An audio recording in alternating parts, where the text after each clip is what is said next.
Jika ketiga tokoh ini beneran bertarung di pemilihan Gubernur Jakarta 2024, gila sih. Ini atmosfernya akan seperti Pilpres kemarin, Cok.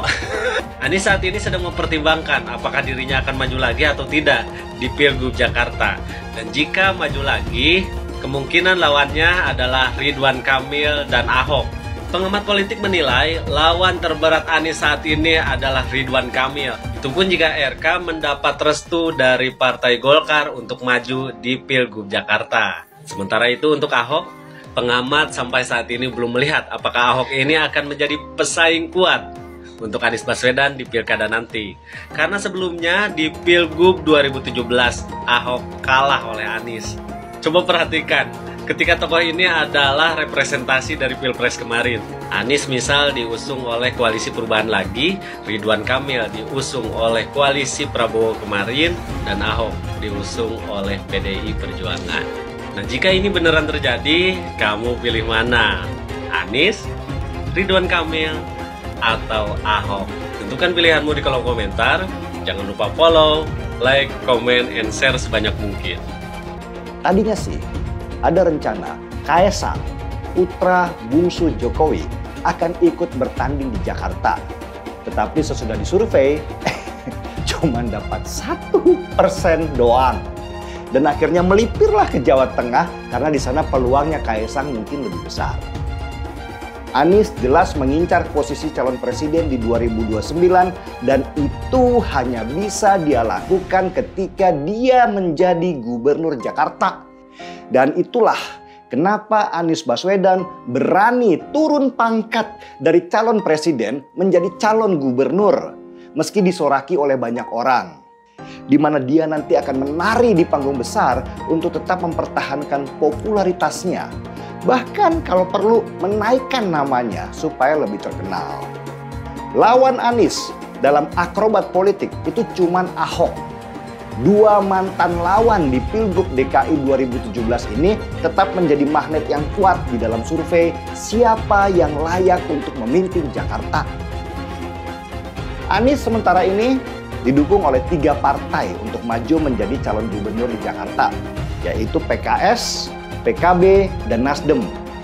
Sedangkan Ahok yang berasal dari PDI Perjuangan, kalaupun dia akhirnya maju, partainya harus berkoalisi dengan partai lain. Karena suara PDI Perjuangan yang turun atau anjlok di Jakarta, itu nggak cukup sendirian untuk mengusung calon gubernur. Profil pemilih Pak Anies dan Pak Ahok ini serupa karena sama-sama militan, sama-sama merekam, punya kolektif, memori kolektif bahwa Anda berdua adalah gubernur yang berkinerja baik gitu. Dan masing-masing yang juga tidak mau memilih sama, hampir sama besarnya, 17% dan bedanya cuma di 0,8%. Yang memilih pasti memilih Pak Anies, udah pasti nggak mau memilih Pak Ahok. Yang mau memilih Pak Ahok udah pasti nggak memilih Pak Anies. Jadi kalau rematch ini terjadi Pak Ahok nggak khawatir akan pembelahan seperti dulu? Nggak kasihan sama Jakarta? Bukan, dulu juga pembelahan penyebabnya siapa? Kan balik lagi kan. Ini bukan soal persoalan karena takut ini kita lari. Kita nih harus kasih edukasi kepada masyarakat. Nggak akan ada terjadi pembelahan kok. Anies tidak pernah menggunakan politik identitas. Itu fakta.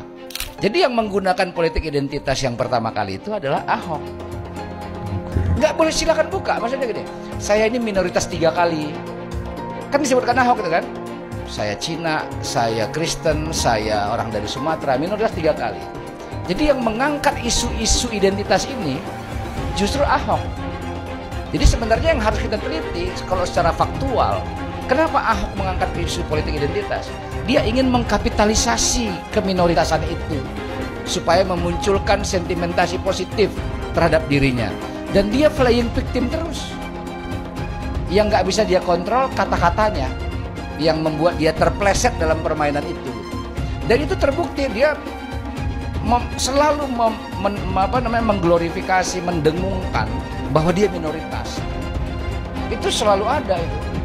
Yang itu sebenarnya nggak ada. Politik identitas itu sudah ada sebelum Anies ikut kontestasi jadi calon gubernur. Waktu Anies masih menteri sudah ada itu saya Muslim, saya pilih Ahok, gitu. Sudah ada. Ini politik identitas. Mas Anies itu kan ada masanya sering banget dipanggil KPK, ya kan? Ada masanya. Oh iya. Ada masanya. Mas Anies ini lagi pengen dirusak, pengen dihalang langkah caturnya lah kasarnya. Dicari ini niat jahatnya Mas Anies dalam kebijakan-kebijakan dan keputusan-keputusan yang diambil. Kok Ahok tidak melihat istana berupaya menjegal pencalonan Anies Baswedan? Itu Ya saya kira nggak perlu jegal lah. Pak Jokowi kan juga pakai hitungan, dia pakai survei semua. kalau poin keduanya berupaya menaikkan Kaisang Pangarep. Saya kira kalau survei di Kaisang lebih bagus di Jawa Tengah, isu terbaru dia kan taruh di Jawa Tengah. Orang politik kan ngitung ya mereka ya. Kan apa Pak Jokowi kan ngitung survei gitu. Saya kira Jadi wajar kalau bukan kemudian wajar, saya kira belum tentu tuduhan seperti itulah gitu loh. Kenapa? Karena pilkada ini langsung dan serentak. ya. Tidak mudah lagi mengirim orang kayak zaman saya tuh ada tamasya ini datang dari luar. Beda. Ini kan serentak. Poin bahwa putra bungsunya juga akan maju, apakah dimajukan atau maju ke dalam Saya nggak tahu ya. kontestasi? Saya kira Menurut Anda itu masing-masing keluarga punya persepsi, punya berpikir yang berbeda, ya kan? Anda memaklumi itu, Pak? Ya secara teman ya saya, secara manusia ya bisa saja kan, secara manusiawi ya. Itu kan the human nature, ya dong. Nah kalau bilang secara Human nature apa? Human nature kan pengennya orangnya semua dong. Pengennya keluarga nomor satu. Ya, itu kalau di perusahaan keluarga. As a human nature. Biarlah Jakarta berantakan. Yang penting saya tidak masuk neraka. Teman saya bicara begini dalam konteks kemungkinan Anies Baswedan maju kembali menjadi calon gubernur. Kalau Anies maju, dia akan menang. Dengan syarat kubu Anies kembali gunakan politik identitas. Mereka tahu dan sadar akan keunggulan Ahok. Tapi mereka kepalang terpapar dengan ceramah-ceramah para pemuka agama mereka yang bilang haram bagi umat Islam memilih Ahok. Mereka percaya bahwa sesuai arahan para ustaz, mereka tidak boleh memilih Ahok atas dasar alasan agama. Tapi yang jelas dalam Al-Quran memang ada larangan itu. Dan para ustadz itu menganggap ya karena sudah tercantum dalam Al-Quran, wajib dilakukan. Seperti dalam kasus Anies dan Ahok tadi, walaupun fatwa itu tidak rasional, tetap saja dipercaya. Mereka akan menutup mata dan telinga terhadap rangkaian kesalahan, kelemahan, kelicikan Anies. Apakah Ahok bisa ikut nyagup lagi? Tentu kita paham ya kenapa ada pertanyaan ini ya. Dan menurut saya tentu Ahok bisa mengajukan sebagai calon gubernur Jakarta lagi. Karena Januari 2024 kemarin itu Ahok sudah melewati 5 tahun pasca ia keluar dari Makobrimob. Karena memang aturannya seperti itu. Artinya secara peraturan perundangan Pak Ahok sangat bisa maju lagi dalam kontestasi Pilkada Jakarta nanti. Nah, yang menarik adalah kalau misalnya di Pilkada Jakarta 2024 ini Ahok bisa lawan Anies lagi. Bicara banjir, ini sebetulnya sudah dikerjakan dari sejak zaman Belanda. Teorinya ketika air datang banyak, air itu bukan dibendung, kalau makin bendung tetap dia bisa meluap kan. Apakah kita Belanda membangun sumur resapan? Iya, kami semua lakukan. Tetapi tidak semua tempat bisa bangun sumur resapan. Karena di Jakarta ini kan, Jakarta itu kan muara ya. Sama kayak dulu orang tanya sama saya, kenapa nggak mau ganti nama-nama jalan gitu ya. Waduh kalau saya ganti nama jalan, repot banget gitu ya. Orang mesti ganti cap, surat. Semua surat itu menambah biaya, menipiskan kantong orang Jakarta gitu.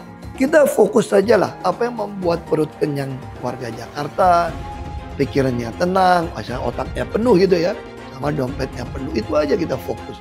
Jangan hal-hal administrasi akhirnya membuat terjadi oknum pungli memanfaatkan. Ada maklar yang membantu mengurus itu semua. Nah itu yang saya pikir. Yang paling penting bagi saya bukan kajian-kajian. Kita tahu terlalu banyak. Yang paling penting Anda berani eksekusi. Kadang kita tidak populer. Tapi demi untuk Jakarta lebih baik, popularitas itu tidak penting. Hanya sementara kalau popularitas hanya pencitraan. Bagi saya yang paling penting adalah melakukan eksekusi sehingga kita meninggalkan legacy bahwa yang kita kerjakan itu ada. Jadi sekali lagi bagi saya itu bukan suatu hal yang sangat penting. Jadi jangan merepotkan orang.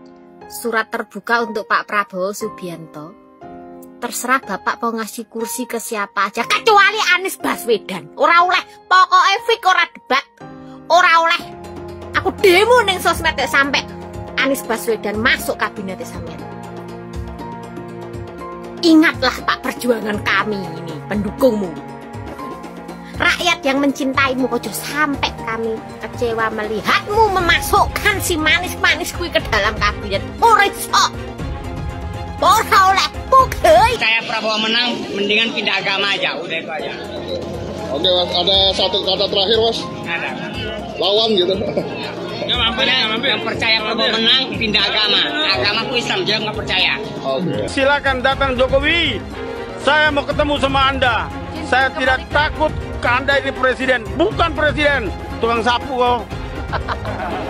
Jakarta yang tahu waktu jadi gubernur DKI. Ini yang warga Jakarta coba deh bersuara di sini. Gimana sih Jakarta semenjak kepemimpinan Pak Anies? Coba kalian nilai dari 1 sampai 10. Komen di bawah. Jujur gue kepo banget nih. Tidak ada cerita Ahok dengan Anies. Ketika saya kalah, saya langsung kasih Anies penghargaan, ucapan segala macam. Tapi yang tidak bisa saya terima, ketika Anda menang, Anda pidato memecah belah bangsa. Bahwa Jakarta udah kembali ke pangkuan pribumi yang dijajah selama ini. Itu teksnya di mana-mana. Itu sangat memecah belah bangsa. Saya ini asli Indonesia sesuai undang-undang loh. Apa karena saya namanya Ahok? Itu yang tidak betul seorang Anies lakukan. Bagi saya Anies sangat tidak negarawan. Anda udah menang, yes okay gitu loh. Saya juga tidak bawa ke MA, nggak bawa ke MK. Waktu Anda ulang tahun DKI saya juga datang. Tapi kenapa Anda mesti pidato seperti itu? Itu Muhaimin Iskandar pasti akan menjadi tersangka. Apakah kasus korupsinya ada indikasinya kuat? Laporan BPK. Laporan BPK itu menyimpulkan Formula E tidak boleh dibiayai oleh APBN maupun APBD. Firm itu ya? Firm, karena menurut undang-undang yang boleh dibiayai oleh APBN, APBD itu undang-undang olahraga tertentu yang disukai rakyat secara masif. Nah, lalu disebut yang masif itu apa? Sepak bola, voli, bulu tangkis, sirkuit itu tidak ada. Nah, lalu BPK minta ini supaya didalami, ada indikasi tidak benar. Nah, setiap ini mau didalami, ribut. Katanya mau menjegal Anies gitu. Sehingga sekarang ya kalau pertimbangan politisnya begitu, saya bilang silakan aja KPK. Tapi kalau Anda tanya ke saya, bukan bahkan saya ya, KPK itu bukan. Kalau Anda tanya ke saya, Anda pedulikan itu tegakkan. Yang tersangka setelah Pilpres ini namanya Anies Baswedan. Ketika ada pelanggaran etika dan Bapak tetap jalan terus dengan cawapres yang melanggar etika, artinya ada kompromi atas standar etika. Standar etika ini fakta. Ini fakta. Dan kemudian dalam pidato Bapak mengolok-olok tentang pentingnya etika. Saya tidak tega untuk mengulanginya. Pertanyaannya, apa penjelasan Pak Prabowo soal itu semua? Saya menilai, maaf ya, karena Anda desak saya terus saja saya menilai Anda tidak pantas bicara soal etik. Itu saja. Saya merasa bahwa Anda itu posturing ya, Anda tuh menyesatkan. Itu aja ya. Saya boleh berpendapat kan? Saya menilai Anda tidak berhak bicara soal etik karena Anda memberi contoh yang tidak baik soal etik. Terima kasih. Pak Prabowo, itu sebelumnya Pak Prabowo sudah menyumbangkan 400 miliar untuk pencalonan Pak Anies sebagai gubernur. Nah itu kalau kita bicara etik di mananya? Dan kalau Mbak bilang Pak Prabowo hanya mengejar kekuasaan, saya tanya, sekarang Pak Anies memangnya maju jadi capres itu mengejar apa? Saya tanya, apakah nggak mengejar kekuasaan sebagai calon presiden? Mas Anies. Mas Anies, masa sih angin kok sampai nggak punya KTP lo ya? Angin keluar, angin masuk, angin keluar, masuk angin dodo ya, angin puting beliung, wes angin-anginan itu kok semua bisanya nggak punya KTP itu lo ya? angin dari Jakarta ke Lampung ke Sumatera ke Jawa itu ya. Kok bisanya liar begitu? Sama seperti air hujan ya, air hujan itu yang banjir itu bukan banjir ya, itu air parkir ya, air yang parkir Mas Anies, Mas Anies. Mau punya pemimpin yang seperti itu ya, mau punya pemimpin yang seperti itu, dikiranya rakyat ini bodoh semua kali ya.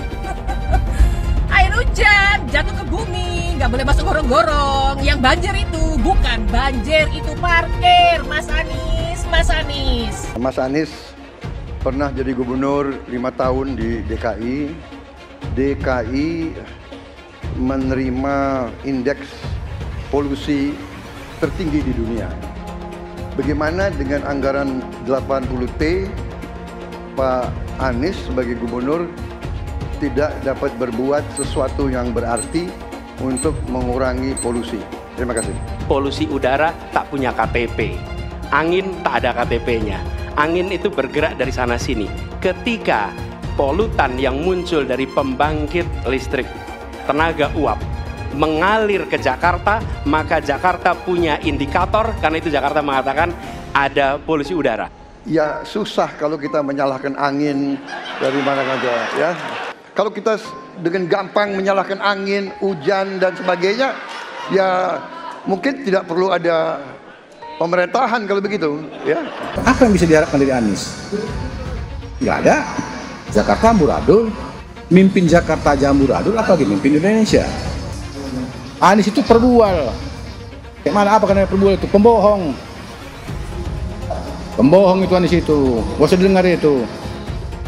Nggak layak jadi pemimpin. Apalagi jadi presiden. Di Jakarta aja kamu tengok itu amburadul. Di Jakarta tingkat kemiskinan tinggi. Pembangunan apa yang bisa dibangun Jakarta? Satu puskesmas pun bangunnya nggak ada. Masjid aja nggak dibangun. Mau ibadah. Di mana-mana kelebihan bayar. Apa yang bisa dibangun Anies? Satu aja nggak ada. Satu saja tunjukkan apa yang bikin Anies dibangun di Jakarta. Anies, siapa di belakangnya? Oligarki, satu. HTI, FPI. Masa Indonesia bukan cari orang Yaman. Indonesia cari nyaman. Lawang jadi gubernur aja 5 tahun kamu nggak ngerti masalah Jakarta. Apa yang kamu lakukan dengan Jakarta? Nggak ada, Nis, nggak ada. Masalah Jakarta segitu banyak tak satu pun yang selesai. Yang ada malah kerusakan bertambah. Saya mensyukuri kenapa kalah, kenapa ditahan. Saya bersyukur atas itu semua. Saya coba bayangkan ya, kalau seandainya waktu itu kita menang gitu ya, hari ini belum tentu kita bisa nikmati seperti ini. Kita bersyukur 5 tahun Tuhan izinkan kasih ke orang yang pintar ngomong untuk kerja. Coba kalau kita bayangkan gitu ya, kalau kemarin saya masih jadi gubernur, ini saya udah turun ini. Tapi yang pintar ngomong itu dikira orang hebat kan? Ini lebih berbahaya tahun 2024. Langsung ketahuan karakternya. Langsung ketahuan itu. Di saya juga ada kutipan Pak di kamar saya Pak. Tulisannya, Jakarta telah mengambil keputusan yang fatal. Jangan sampai bapak politik identitas justru menang dengan cara menipu umat Kristen. Jadi kalau sekarang umat Kristen mendukung Anies, mereka akan membayar mahal kerelaannya untuk menukar iman hanya untuk kepentingan sesaat. Kita tahu Anies lahir dari apa? Politik identitas. Yang dia dulu melabeli kafir semuanya kepada yang non-muslim. Saya mintalah kepada muslim yang waras dan kepada kelompok minoritas. Janganlah Anda memilih pemimpin yang berkarakter seperti Anies. Gen Z juga tahu kalau Anies adalah sosok yang didukung kelompok intoleran yang membuat Pilgub DKI 2017 menjadi sangat kotor. Politik identitas yang mengarah ke perpecahan seperti yang dikeluarkan pendukungnya Anies, yaitu Kadrun bin Kampret. Kafir lah, laknat lah, PKI lah, ya cuma itu doang kemampuannya. Itulah pendukung Anies. Jangan pernah takut melawan Kadrun yang cuma pengen Indonesia hancur. Bapak Politik Identitas Indonesia Anies Baswedan, Bapak Intoleransi Indonesia Anies Baswedan, jangan lupakan, jangan terlena, jangan sampai dia pecahkan kita dengan dagangan ayat dan mayatnya. Air itu turun dari langit, turunnya ke atap rumah langsung sumur bor, bukan ke sungai dan ke laut. DKI yang kita harapkan, Anies Baswedan yang begitu jelas Islamnya, 4 tahun 8 bulan jadi gubernur, mana peraturan bergub saja yang melarang migrasi, mana perda Islam apalagi yang akhirnya tidak berani juga menegakkan hukum. Banjir tetap banjir, macet tetap macet, kriminalitas Jakarta. Anda tahu, 2 menit sekali terjadi pencurian. Sekarang orang sedang euforia, dia mau dicapreskan. Bagaimana umat terjebak lagi, bodoh lagi, masuk lagi.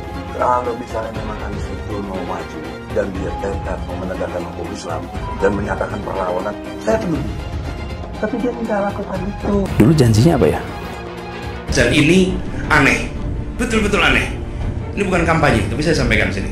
Di satu sisi menyiapkan jalur-jalur air untuk dikirim ke laut, di sisi lain di lautnya dipasang dengan pulau reklamasi, tinggal tunggu waktu jadi rob, air balik.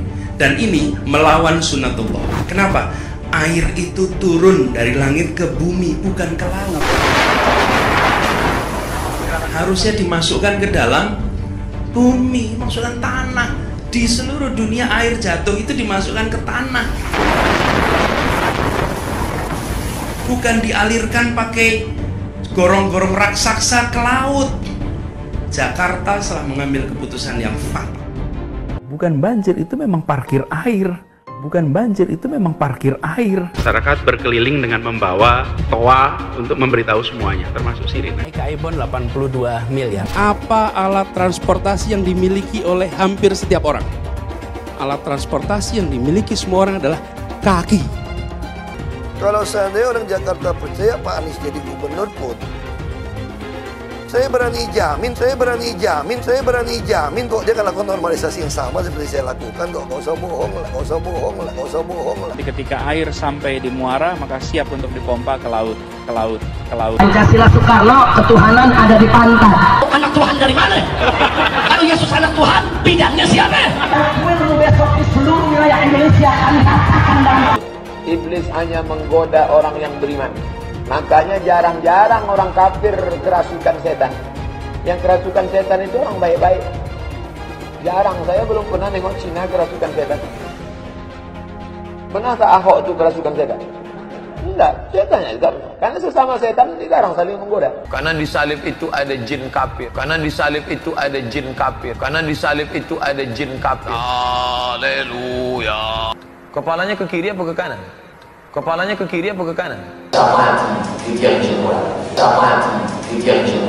Tetap percaya salib itu lambang mulia, bukan jin. Kok ketawa? Aku nggak nyindir siapa-siapa loh. Saya nggak pernah mundur untuk kebenaran, keadilan, kejujuran dan peri kemanusiaan. Gue nggak pernah mundur. Dan gue nggak pernah takut juga sama lu.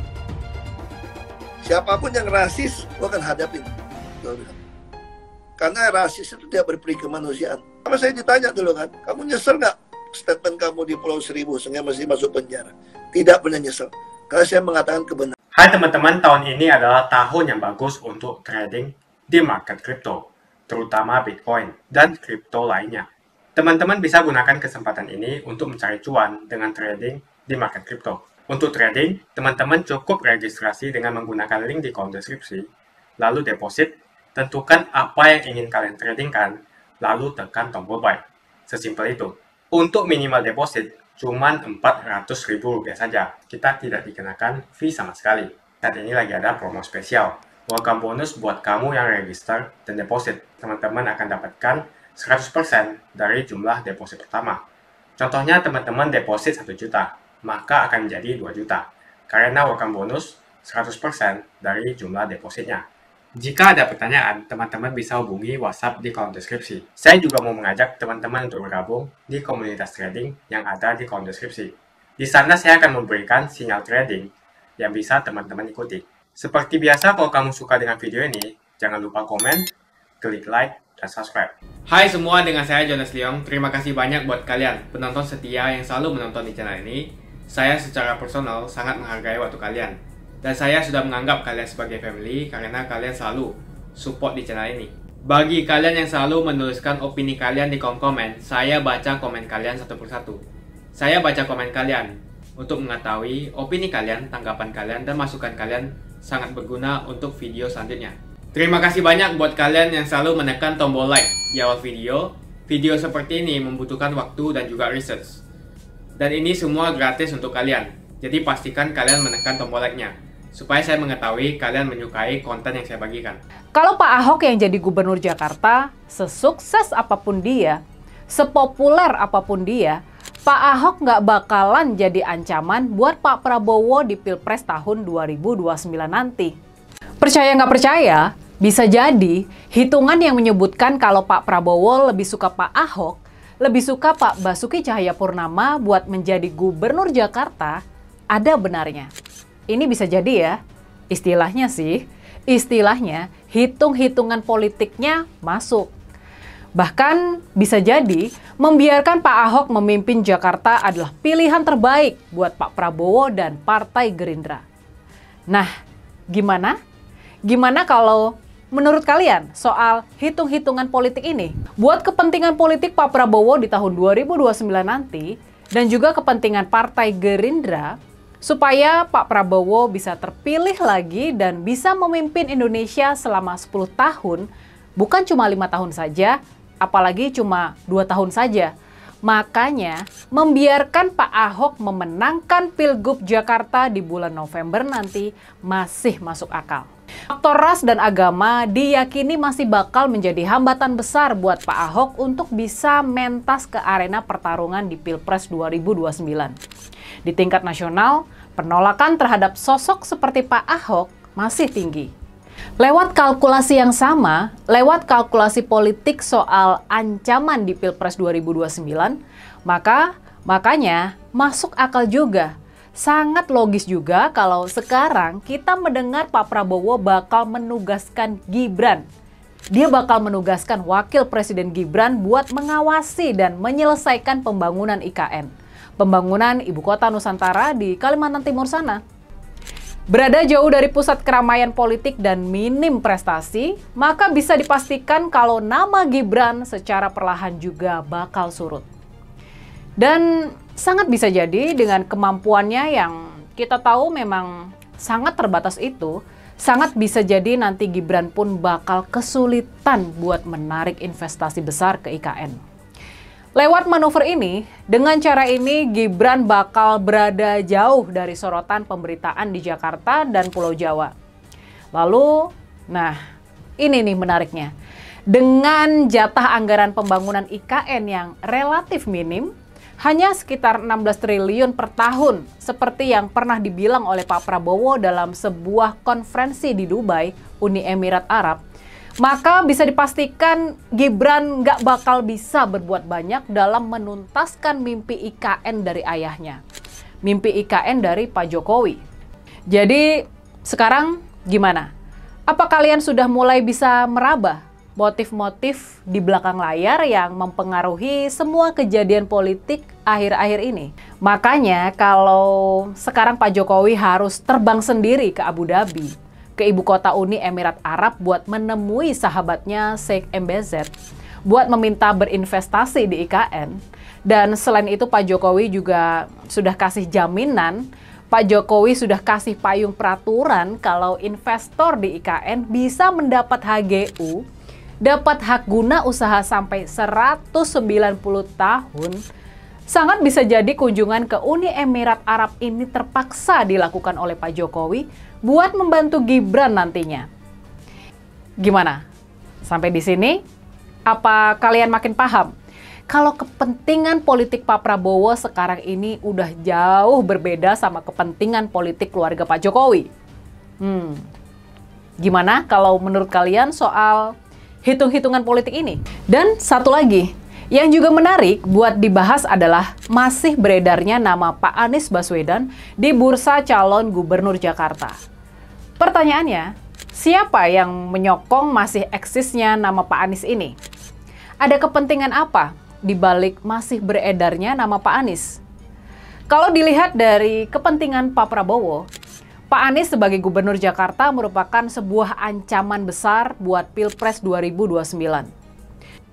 Nah, kalau dari hitungan ini, pertanyaannya sekarang, apakah ada sokongan diam-diam dari Pak Jokowi buat terus mendorong nama Pak Anies tetap beredar sebagai calon kuat Gubernur Jakarta? Dan pertanyaannya, apakah memang pada akhirnya Pak Anies bakal dipaksa berduet dengan Kaisang, putra bungsu dari Pak Jokowi? Ini bisa saja terjadi. Bisa jadi nanti Pak Anies malah jadi lawan kuat buat Pak Prabowo di Pilpres tahun 2029. Makanya seperti sudah dibahas tadi, buat Pak Prabowo, Pak Ahok jadi Gubernur Jakarta jauh lebih aman dibandingkan Pak Anies yang jadi Gubernur Jakarta. Bisa jadi nanti di Pilkada Jakarta bakal bertarung duet Anies Kaisang berhadapan dengan Pak Ahok. Dan di belakang layar nih, tanpa banyak diketahui oleh publik, para operator politik Pak Jokowi sibuk memenangkan Pak Anies dan Kaisang. Sementara para operator politik Pak Prabowo sibuk memenangkan Pak Ahok. Kemungkinan satu-satunya yang menggunakan politik identitas adalah hanya Anies Baswedan. Pertanyaan itu lantas saja menimbulkan amarah di kubu Anies, salah satunya dari kelompok Khilafah. Orang kepercayaan Anies menyatakan politik identitas adalah framing yang selalu dibangun untuk menyudutkan, padahal selama kepemimpinan Anies Baswedan sebagai gubernur tidak sekalipun Anies membeda-bedakan warga berdasarkan agama dan ras. Buat saya, apakah benar menyebut politik identitas itu adalah sekedar framing untuk menyudutkan Anies? Saya akan membantah pernyataan itu. Kubu Anies terus berusaha mengaburkan makna politik identitas. Mereka berulang kali bilang bahwa identitas adalah hal yang alamiah dalam kehidupan manusia. Jadi apa salahnya dengan menonjolkan identitas keislaman seorang calon presiden? Tapi saya yakin Anies tahu yang dimaksud dengan politik identitas adalah politik yang menggunakan agama sebagai alasan mengapa seorang kandidat harus dipilih atau mengapa seorang kandidat jangan dipilih. Politik identitas ini sangat berbahaya. Politik identitas membuat masyarakat menjadi tidak rasional dalam berpolitik. Yang menjadi faktor utama dalam politik identitas adalah agama. Seorang kandidat akan dipilih karena agamanya, terlepas dari apakah dia melakukan korupsi atau melakukan pelanggaran HAM. Ketika politik identitas digunakan, maka ini akan berpotensi konflik, karena usai pemilihan, konflik itu akan terus berlangsung dalam waktu yang lama. Masalahnya, ada alasan yang cukup kuat untuk menduga bahwa Anies sangat mungkin menggunakan politik identitas, yang memang dikatakan normal ketika menjabat sebagai gubernur DKI. Dalam proses menjadi gubernur, kubu Anies jelas-jelas menggunakan agama sebagai alasan untuk menjatuhkan Ahok. Anies jelas-jelas menggunakan agama sebagai alasan untuk menjatuhkan Ahok, sampai akhirnya Ahok dipenjara. Jadi ada track record sebelumnya bahwa Anies bisa menggunakan politik identitas untuk mencapai tujuannya. Anies sangat mungkin menggunakan politik identitas karena ini memang keunggulan komparatif dari Anies. Dia mungkin saja seorang doktor dari Amerika Serikat, tapi rekam jejak kepemimpinannya sangat tidak bagus. Dia gagal sebagai rektor Paramadina, gagal sebagai menteri, dan gagal sebagai gubernur. Jadi agama digunakan untuk membangun dukungan terhadap Anies. Itu saja opini saya. Pastikan Anda menekan like di video ini dan bagikan video ini ke teman dan family Anda supaya mereka mengetahui informasi ini. Jangan lupa tekan tombol subscribe dan bunyikan tombol loncengnya supaya kamu tidak ketinggalan info dari channel Jonas Leong. Dan saya akan jumpa kalian di video selanjutnya.